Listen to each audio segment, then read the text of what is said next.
ونستغفره ونؤمن به ونؤمن به ونتوكل عليه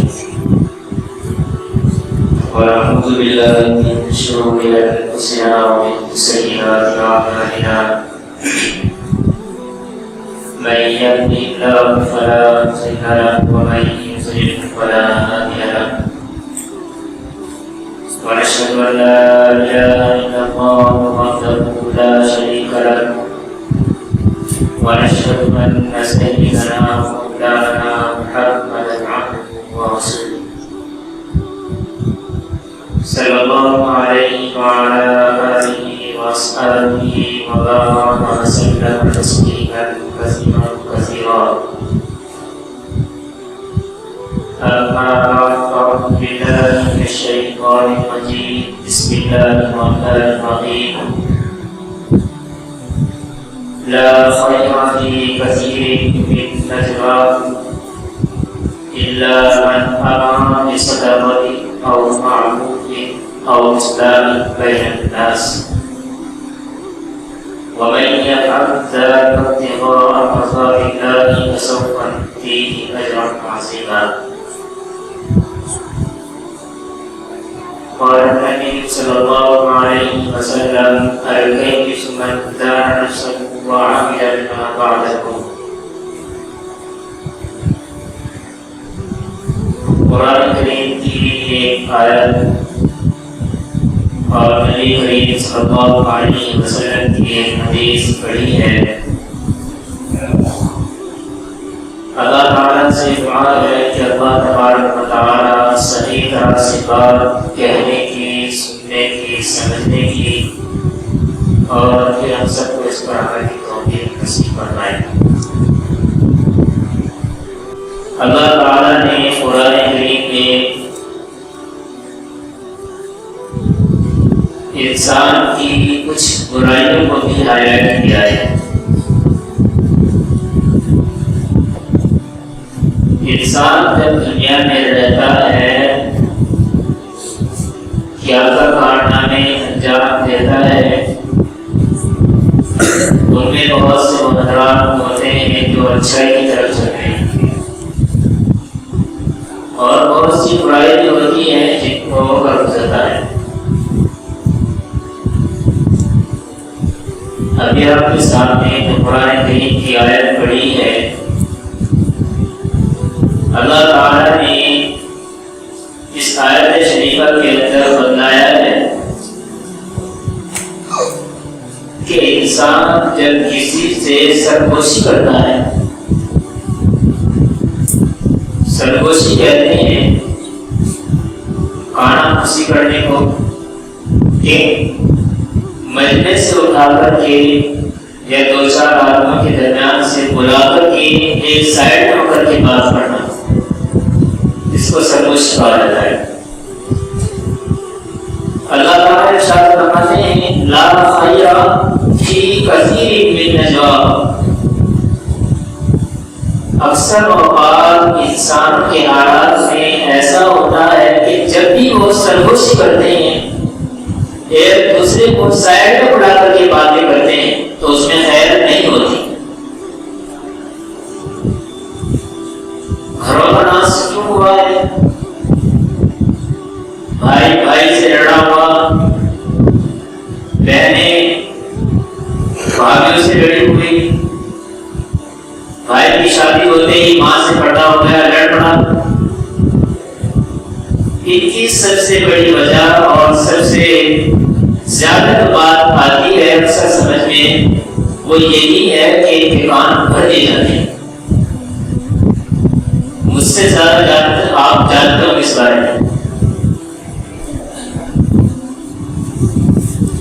بہن جیسے ہی اپنے بھائی کے گھر آئے گی، اپنے گھر آئے گی، اصل تو گھر سے کا تھا پہلے سے، لیکن اللہ نے اس کو اس گھر سے نکال کر کے دوسرے جگہ پر سیٹ کرا دیا، بٹھا دیا. اس کی شادی ہو گئی، وہ چلی گئی.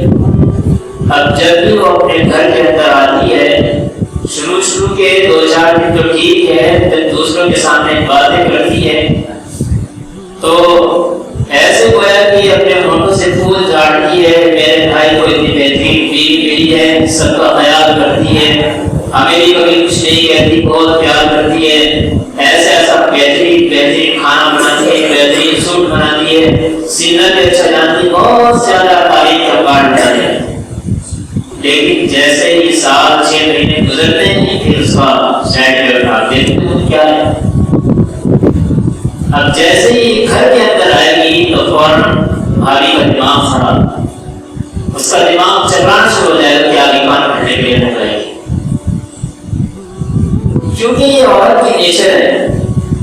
کسی نے پوسٹ کی تھی کچھ دن پہلے کہ بھائی 4 عورتیں بالکل خاموش ہوئے بیٹھی تھی، بتاؤ اس میں کیا ہوتی ہے. سمجھ میں آیا؟ پوسٹ میں لکھا ہوا تھا کہ 4 عورتیں بالکل خاموش بیٹھی تھی، اس کے اندر کیا ہوتی ہے. کسی نے بہت سوچ سمجھ کر کے لکھا ہے کہ بھائی یہ غلطی یہ ہے کہ اس نے خاموش لکھا ہوا ہے. عورتیں 4 کو اور خاموش بیٹھ جائے، یہ ناممکن سی بات ہے. اس میں قرآن کریم میں آیا ہے وَلَا تُطِعْ كُلَّ حَلَّافٍ مَّهِينٍ حَمَّازٍ مَّشَّاءٍ بِنَمِيمٍ. آپ صلی اللہ علیہ وسلم کی عادت اور اخلاق بیان کیے گئے. اِنَّكَ لَعَلَىٰ خُلُقٍ عَظِيمٍ کہ آپ بہترین صفات والے ہیں، آپ اخلاق کے اعلیٰ پیمانے پر فائز ہیں. آپ صلی اللہ علیہ وسلم کو حکم دیا گیا تو آپ ایسے لوگوں کے پیچھے نہ چلیں، ایسے لوگوں کی اتباع نہ کریں. وَلَا تُطِعْ كُلَّ حَلَّافٍ مَّهِينٍ جو بھی قسم اٹھا رہا. انسان کو قسم اٹھانے کی ضرورت پڑتی ہے جب اس کی بات کا یقین نہ کیا جائے. اور یقین کب نہیں کیا جاتا جب وہ جھوٹ بولتا ہے. کبھی کسی کی غیبت کر دی، کبھی کسی کی چغلی کر دی، ادھر سے اٹھائی ادھر لگا دی، ادھر سے اٹھائی ادھر لگا دی. تو یہی چیزیں ہوتی ہیں. آپ صلی اللہ علیہ وسلم کو بتا دیا گیا حماز مشاء بنمیم. حماز کہتے ہیں جو تانا دیتا ہے. قرآن کریم میں دوسری جگہ ہے وَيْلٌ لِّكُلِّ ہُمَزَةٍ لُمَزَةٍ. بڑی خرابی ان لوگوں کے لیے جو تانا دیا کرتے ہیں. 5 روپے کسی کو دے دیے، کل کے دن کوئی بات ہو گئی، کہنے لگے وہ میں نے آپ کی شادی میں تو 5,000 روپے خرچ کیے تھے. بھائی یہ بات ہے کیوں دیے تھے؟ آپ کے پاس ہی مانگنے کے لیے گیا نہیں، یہ آپ کی غلطی ہے، آپ نے اس کو دیے تھے. اور اگر آپ نے دے بھی دیے تھے تو اس کے لیے دیے تھے اللہ کے لیے دیے تھے.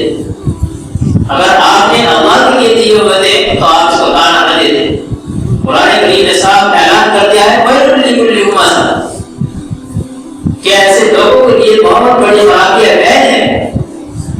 علماء کرام نے لکھا ہے کہ جہنم کی بہت خطرناک وادی ہے جس کے اندر اس انسان کو ڈال دیا جائے گا جو ذرا ذرا سی بات پڑتا ہے اس کا شکر دیتا ہے. ہم دیکھتے ہیں ذرا سے کسی کو احسان کیا، تھوڑی سی بات ہوئی، تمام احسانات کو بھلا کر کے بس ایک بات کو لے کر کے بیٹھ کے تیرے اوپر یہ احسان کیا تھا. بھائی اس سے پہلے بھی تیرے اوپر اس نے احسان کیے تھے تو اس کا اس کی خبر نہیں. یہ بہت بیکار چیزیں ہیں. بہرحال بات لمبی ہی بن جائے گی. قرآن کریم نے فرمایا لا خیر فی کثیر من نجواہم کہ جب انسان کسی سے سرگوشی کرتا ہے، سیر پہ جا کر کے باتیں کرتا ہے تو اکثر اوقات ایسے ہوتے ہیں کہ ان میں اچھائی اور بہترائی بات نہیں ہوا کرتی. پھر اللہ تعالیٰ نے زندگی گزارنے کے طور طریقے سکھائے اور بتلایا ہے کہ اگر آپ اپنی سرگوشی کے اندر آپ نے جو سائڈ میں بات کی ہے اس کے اندر کچھ اچھی اور بہتری لانا چاہتے ہیں تو آپ یہ کام پکڑے رہے. کیا کام ہے؟ الا من امر بصلاح. مثال کے طور پر آپ کی شادی ہوئی، ابھی تک تو بالکل ٹھیک چل رہا ہے، 2-4 دن گزرے، اب بہن آئی. بہن آپ کو بلاتی ہے کہ 4 آدمی بات نہ سننے، سائڈ پہ بلا لیتی ہے. حالانکہ بھابھی کا دماغ تو چل چکا ہے، وہ سمجھ چکی ہے کہ میرے خلاف جتنی باتیں کی جائیں گی وہ ساری میرے خلاف کی جائیں گی. اسی طریقے پر حال ہوتا ہے دفاتر کے اندر. دفتروں میں لوگ موجود ہوتے ہیں تو وہ اگر باس سے بات کر رہے ہیں تو دوسرا ساتھ سمجھتا ہے کہ میرے بارے میں باتیں کر رہا ہوگا کہ یار یہ 4 دن کا لڑا ابھی آیا ہے اور لوگ اس کو عزت دے رہے ہیں.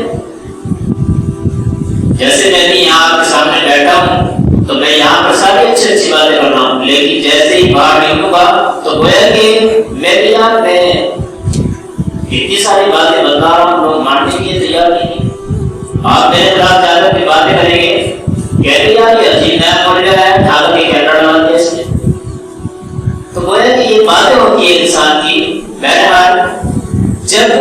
باس کے ساتھ کوئی بات کرتا ہے تو وہ سمجھ جاتا ہے کہ میرے خلاف بات کر رہا ہوں.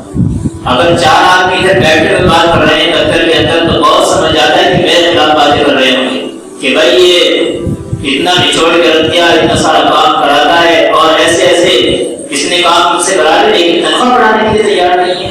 تو گویا کہ تمام چیزیں اسی کے اندر آتی ہیں. جب انسان سرگوشی کرتا ہے وہ عام طور پر ایسا ہی کرتا ہے کہ وہ اچھائی کی بات نہیں کرتا. اللہ تعالیٰ نے بتا دیا کہ اگر تم اپنی سرگوشی کے اندر اچھائی ڈالنا چاہتے ہو, اس کے اندر بگڑا ہو ڈالنا چاہتے ہو تو تم کیا کام کرو, کسی کو صدقے کا حکم دیا کرو, صدقے کی ترغیب دیا کرو.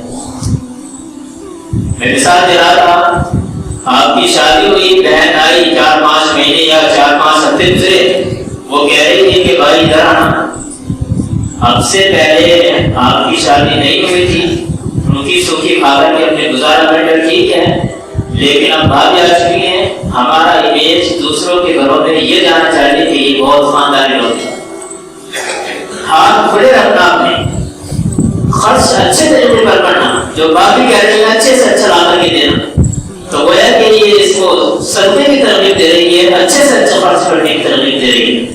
اسی طریقے پر آپ بھی کام کر سکتے ہیں. آپ دوسرے سے باتیں کر رہے ہیں, آپ نے بلایا کہ بھائی ذرا ادھر آنا, یا نہیں ہماری مسجد ہے اس کے اندر اتنا کام کافی ہے, اگر آپ, میں سب جانتا ہوں آپ کو, آپ اتنے بڑے امیر ہیں, اتنی ساری سیلری آپ کی ہے, آپ بہت اچھا کماتے ہیں, کیا فرق پڑ جائے گا اگر آپ 20-30 ہزار روپئے مسجد میں لگا دیں گے.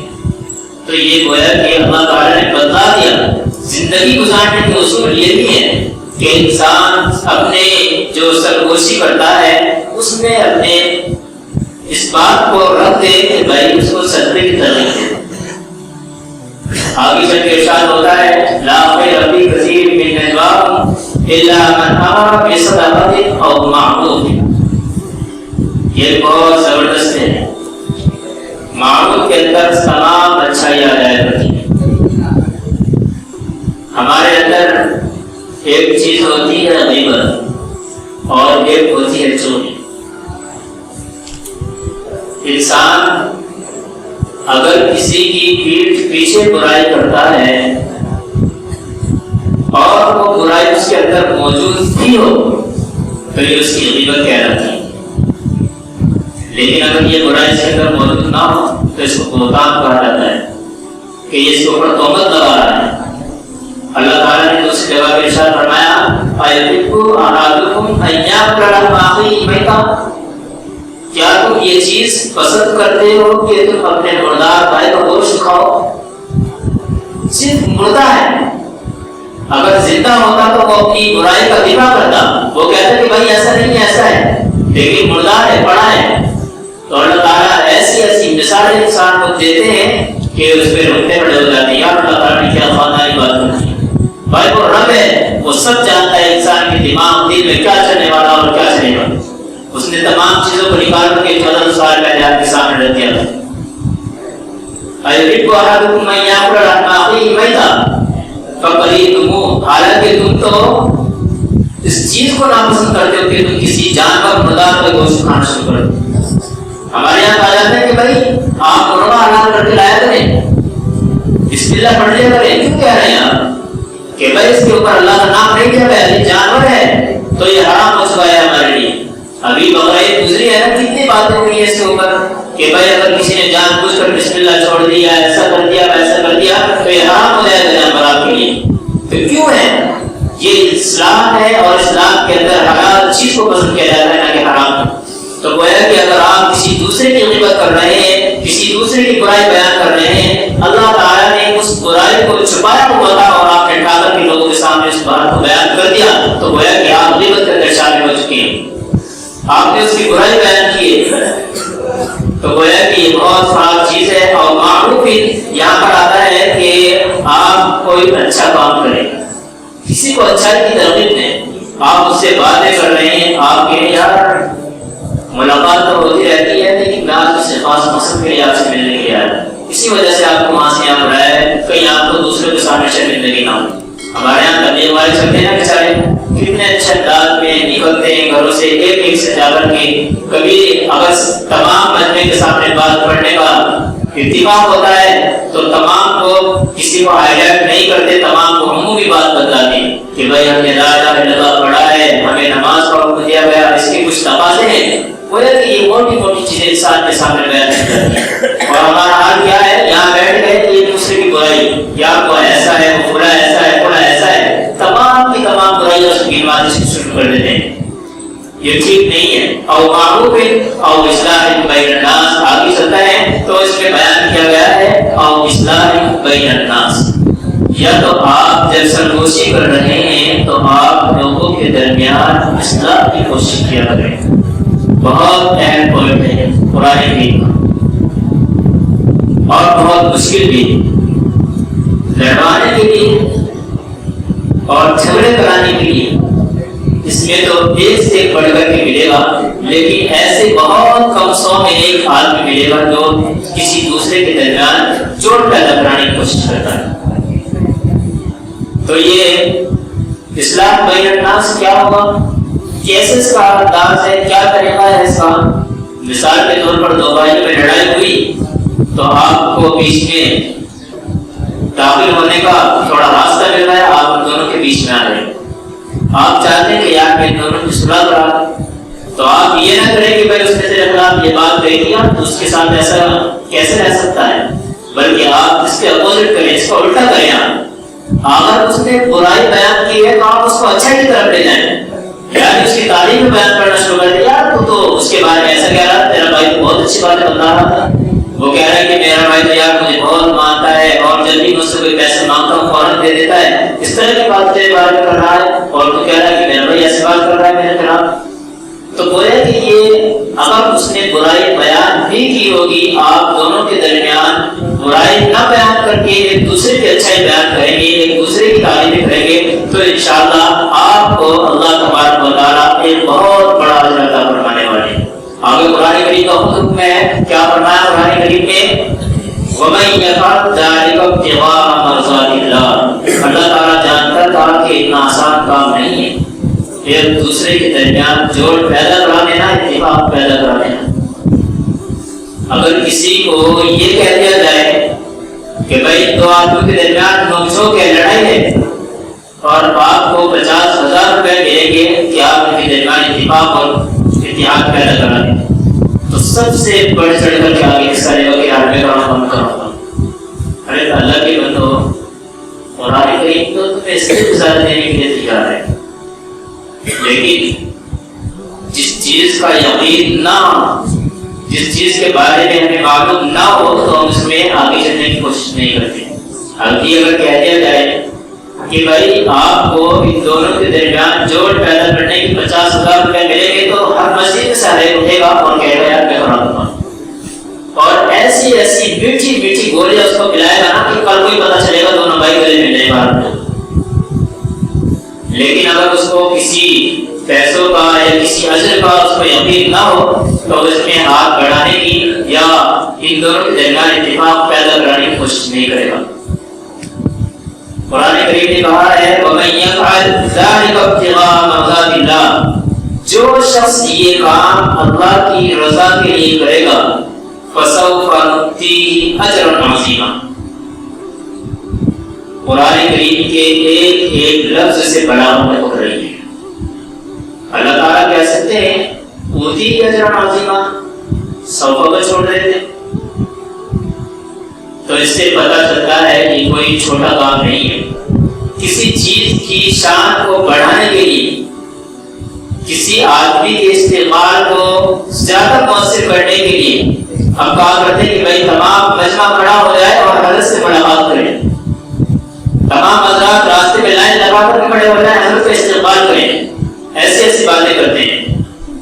تو اللہ تبارک و تعالیٰ اس انسان کو جو اللہ تبارک و تعالیٰ کی خوشنودی کے لیے، اللہ تعالیٰ کی رضا حاصل کرنے کے لیے جو تمام کام پیچھے گزرے ہیں، یعنی کہ دوسرے کے ساتھ جو سرگوشی کی ہے تو اس کو صدقے کا حکم دیا ہے یا اچھی باتیں کی ہیں، اور اسی طریقے پر اصلاح بین الناس کا کام کیا ہے، تو اللہ تعالیٰ کہہ رہے ہیں فَسَوْفَ نُؤْتِيهِ أَجْرًا عَظِيمًا، ہر قریب ہم اس کو بہت بڑا اجر دینے والے ہیں، بہت جلدی۔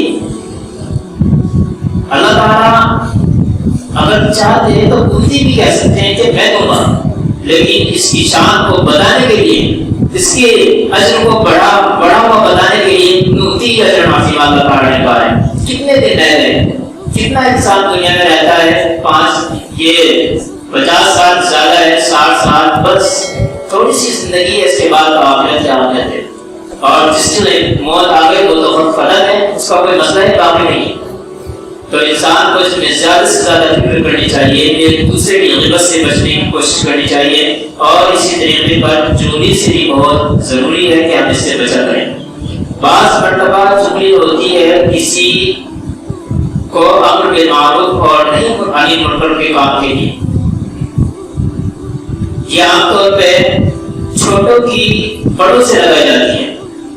ہم مدرسے میں رہا کرتے تھے تو عام طور پر ایسا ہوتا، استاد معلوم کرتے ہیں کہ بھائی بچے گڑبڑ تو نہیں کر رہے ہیں، آپ کے ساتھی گڑبڑ تو نہیں کر رہے ہیں، تو عام طور پر ہم تو کہتے ہیں کہ یار بھائی دوسرے بچوں سے بھی ہم تو منع کر دیا کرتے تھے، لیکن بعد میں پتہ چلا اگر کسی کے اندر اس طرح کا فالٹ ہو، گڑبڑی کر رہا ہو، یا کوئی اس طرح کا کبیرہ گناہ میں مبتلا ہو، تو اس کو بتا دینے کی آپ کی بھلائی ہوتی ہے۔ آپ کو معلوم ہے کہ اس آدمی نے آج بیان کیا ہے فلاں کے گھر میں چوری کرنی ہے، فلاں کی لڑکی کو اٹھانا ہے، یا فلاں کو کام کرنا ہے، اس طرح غلط کام اس نے سوچ رکھے ہیں، اور آپ کو معلوم ہے، اور آپ یہ سوچنا شروع کر دیں کہ یار یہ چوری ہو جائے گا تو مجھ سے بتا دوں گا، تو آپ اس کے گنہگار ہیں، کیونکہ آپ کو معلوم ہے اس کا نقصان ہونے والا ہے، اس کے گھر کے اندر چوری ہونے والی ہے، یا اس کی عزت دار ہونے والی ہے، آپ نے بتایا نہیں ہے۔ یہاں پر آپ کا فرض بنتا ہے کہ آپ اس کو بتائیں، اور اسی طریقے پر امر بالمعروف کا کام کریں، تو آپ اس سے بہت اچھے اپنے آپ کو محسوس کریں گے کہ اللہ نے مجھے اتنے سے نیک کام کرنے کی توفیق دی ہے۔ تو انشاءاللہ اس میں ہمارے معاشرے میں یہ چیز بہت زیادہ پھیلتی جا رہی ہے، ایک دوسرے کی غیبت کرنا، چغلی کرنا، ان سے ہمیں اعتراض کرنا چاہیے اور ان سے بچنا چاہیے، ایک دوسرے کے درمیان اتفاق اتحاد ہونا چاہیے، اور تمام مسلمان کے اندر اتفاق اتحاد ہونا چاہیے۔ اللہ تعالیٰ